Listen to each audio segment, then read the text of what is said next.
Hey everybody, it's Jack from Atlantis Water Gardens. Today we are in, where are we? We are in the Yamakoshi Mountains. Are we still in NAGATA or no? Yeah, but close enough. We're in Japan. Yeah. Is this NAGATA? Yeah, okay, give me that thing. Where are we? Yamaguchi? Yamaguchi, yeah, say that. Yamasuji? Kawaguchi. Kawaguchi Mountains, right? No, just Kawaguchi. What mountains are we in? The Yamakoshi Mountains.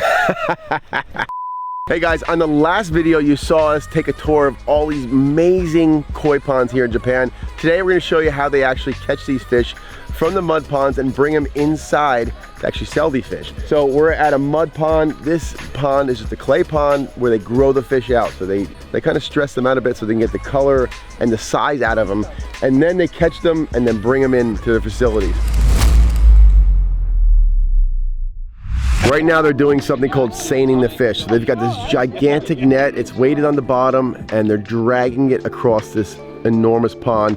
And you can see the fish are starting to make their way over towards the shoreline here. What we're trying to do is get them corralled so they can pull them out of this pond and bring them into their facility. You can see how many people it takes to make that happen. So they've got to start at one end of the pond and corral all the fish with this gigantic net over to one spot where they can be removed out of the pond. These fish are upwards of 2.5 feet long, so they're just huge fish. You can see them making their way over. Big, beautiful koi. They're in these ponds getting grown out so they can get the color out of them and they get the size, and then they can bring them to market and actually sell them to customers. I'm out here with Ed, the pond professor. There he is. Brian Helfrich from Team Aquascape, Ralph Bezat from Pondscapes AZ, Greg Whitstock, and a couple other artists of the year. Greg brought us out here to experience this. Something I never thought I'd be able to do, but this is incredible. All right, we're standing in the natural earthen bottom pond. So this is a clay lined pond filled up with natural water that they have here right from the mountains. But what I'm interested in is the stuff down here in the bottom. So you look at the substrate. So whenever I'm designing an ecosystem, I'm deconstructing a natural habitat. And when you drain the water out of these earthen bottom ponds, you see this natural substrate. So this is a benthic substrate loaded with river rocks and cobblestones. There's silt, there's sand, there's all these different things together inside of here. This is home for all the microscopic organisms that are actually responsible for the cycling of the nutrients inside of the pond. It's going to be a good food source for the koi. It's also responsible for the incredible water quality that they need to live, to thrive, and to grow to these massive sizes. Let's check it out.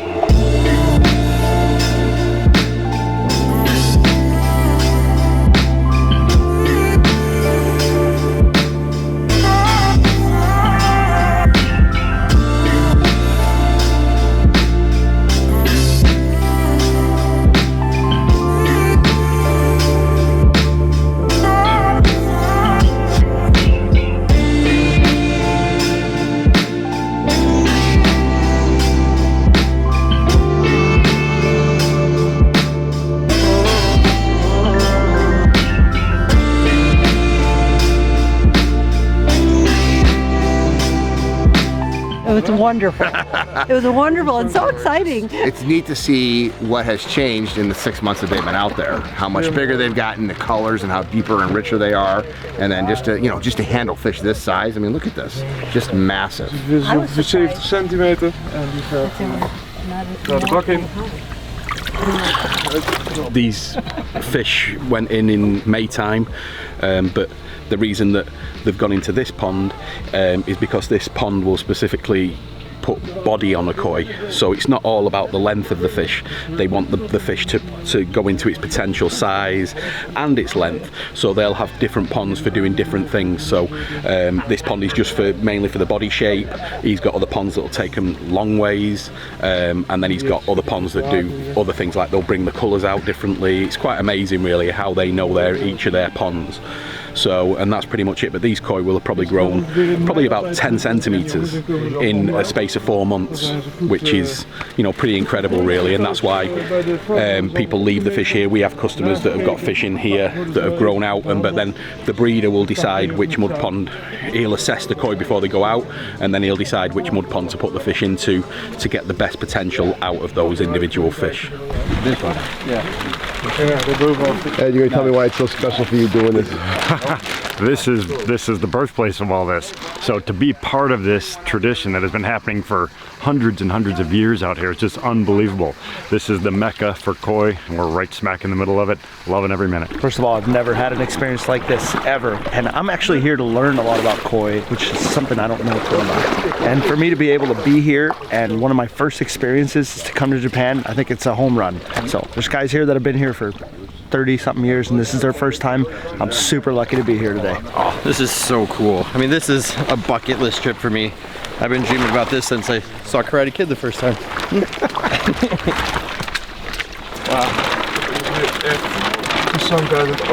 What an absolutely amazing experience to be able to actually see where they grow these fish out. Next we're gonna go up to the koi house where they actually take the fish out and start inspecting them, seeing how they did growing out in the ponds over the last few months. It's gonna be awesome.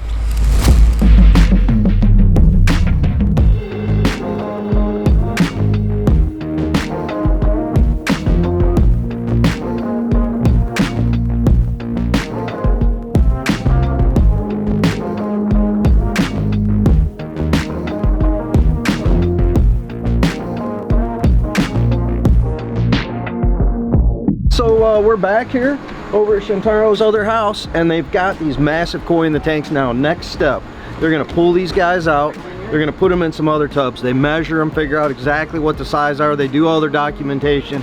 They make sure there's no scales missing, any marks, anything that's changed. And now they're gonna divide them out into all these different houses. They got houses for males, for females. They got tanks for different grades of fish. So that's what these guys are working on, is getting everything separated out, put into its proper place. This is such a fascinating industry. Some of these fish can go for serious amounts of money. We're talking like over 6 figures to buy one fish. And it really comes down to like the lineage, color, size, shape. There's so many factors that go into like the value of a fish, but what they go through year after year, growing these fish out in those mud ponds, then bring them into the houses, inspecting them, figuring out who they're gonna keep, who they're gonna get rid of, and then putting them back in the ponds to continue growing is what raises the value of these fish so extremely high. I know there's one fish that sold, I think last year, for almost $2 million. Like $2 million for a fish, could you imagine? But that's kind of what we're dealing with here. Like, these are very high-end fish, and this is what these people go through to make sure that they're raising the very best quality of koi. It's truly amazing.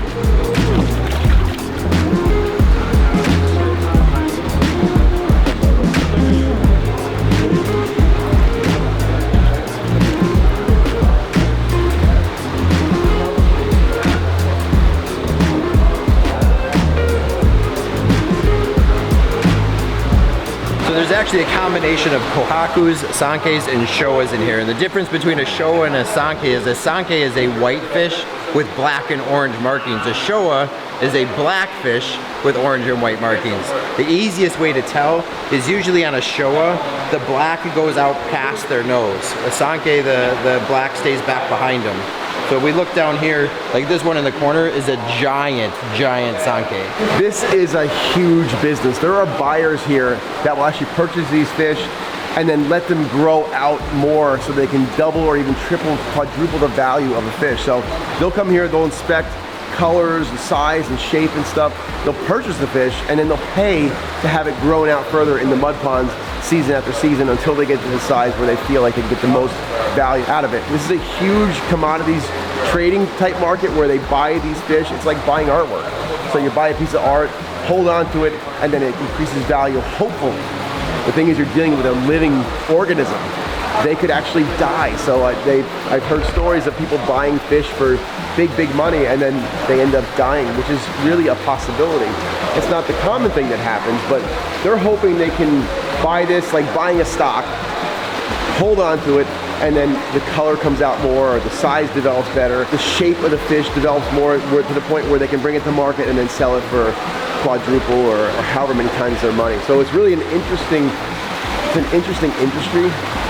It's not only about having a hobby where you can put the fish in your pond, it's about creating something that's got value. So they're putting a tremendous amount of work into this, and there is not a fish in the world that grows the way they do here in Japan. With the parent fish they have, the lineage, and the way they grow the fish out in these mud ponds, there's something about this region that produces the very best fish in the world.